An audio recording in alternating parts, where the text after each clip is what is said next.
The whole idea that you need to eat as soon as you get up is just false. This calories in, calories out model doesn't work at all. People lose weight, like a lot of weight, and they keep it off. Dr. Jason Fung, author of the Obesity Code, says there's a simple, powerful way to lose weight fast: fasting. Sounds incredible, but here's the catch. If you're over 40 and overweight, 9 out of 10 people can't fast for more than a few hours. Most give up almost immediately, frustrated, tired, and convinced it's impossible. But what if there was a smarter way to do it? One that actually works with your body instead of against it? A 5-day fast with nothing but water sort of thing is not the easiest thing in the world to do. You get hungry, basically. And because of that, while you can tell people to do it, many people won't. And even if they do it, they may do it once and then not do it again. So it makes it difficult. It's sort of like if you tell somebody, oh, you should run a marathon, that's great. They may or may not do it though, because it's difficult. So these longer fasts are powerful, but they're not always easy. But don't give up on fasting just yet. Dr. Jason Fung has discovered a way to make it not only easier, but even enjoyable. Surprisingly, the secret isn't about going cold turkey and skipping meals completely. If you're significantly overweight and haven't paid much attention to your diet, your body simply won't allow long fasts at first. Biologically, it's not designed to. Here's why. Your body stores energy in two main forms: glucose and fat. So glucose is stored mostly in the liver, and it's stored as a molecule called glycogen, which are long chains of glucose molecules. And it's very easy for the body to link all these glucose molecules up, and when it needs to, it simply takes that glycogen, chops it back up into little molecules of glucose, and sends it back out into the blood. If it still needs energy and there's not enough of the glycogen, then it relies on fat or triglyceride. It's a little harder to get to, but it takes the fat from the fat cells, goes to the liver, where it breaks down this triglyceride into 3 fatty acid chains, as well as a glycerol backbone. And the triglycerides can be used directly by most cells of the body for energy, and the glycerol can be changed into glucose, which supplies energy for the brain. If you've been eating a lot of carbs and not paying much attention to your diet, your body is basically a glucose-burning machine. It's used to quick energy from sugar, not fat. So when you suddenly try to fast, your body panics, and those cravings hit hard. No matter how determined you are, chances are you'll give in quickly. Even if you push through, the fast can backfire. You'll feel tired, sluggish, and drained because your body simply doesn't know how to use the fat stored in your body for energy. Mentally, it can feel like torture. You'll get irritable, frustrated, and may even swear off fasting for good, going back to exhausting workouts and endless calorie counting. That's why Dr. Jason Fung recommends a smarter approach. Teach your body to burn fat first. Start by filling your meals with healthy fats your body can actually use, things like olive oil, eggs, fatty fish, and avocados. Following a low-carb or ketogenic diet can speed up the process. Think of this as a training phase for your metabolism. Don't shock your system or starve yourself. Just find a rhythm that works and enjoy the process. Give your body some time to adjust. Remember that when you're fasting, what you're trying to do is get your body to use some of the stores of energy that it's carrying. So, if you have a lot of body fat and you haven't fasted much, your body really doesn't know how to metabolize that fat. It's mostly used to using the food that you're eating. So it can take up to a few weeks to even a few months to get used to the process of not eating so frequently. Your body can use really 2 different types of fuel. Just like a hybrid car, you can use electricity or you can use gas.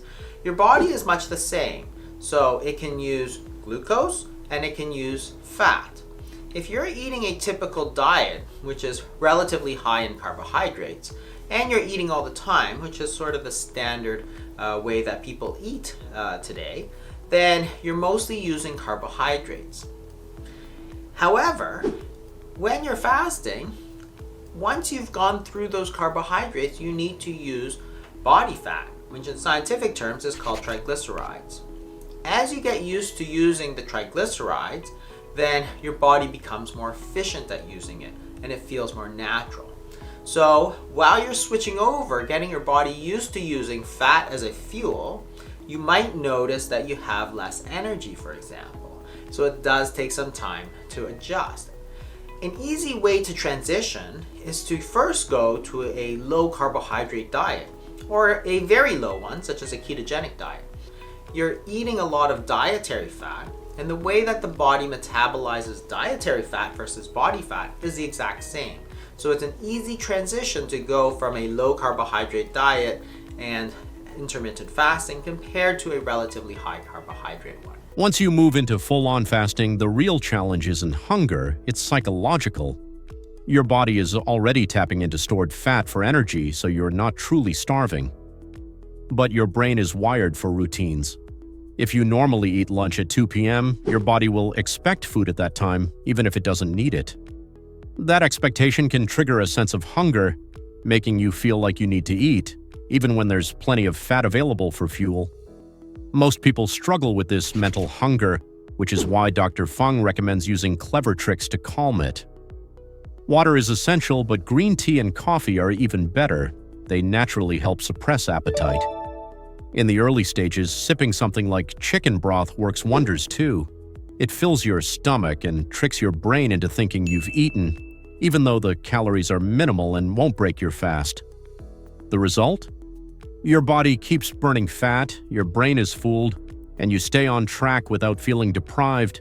Fasting is just any period you're not eating, but you can still drink fluids. Classically, fasts are water only.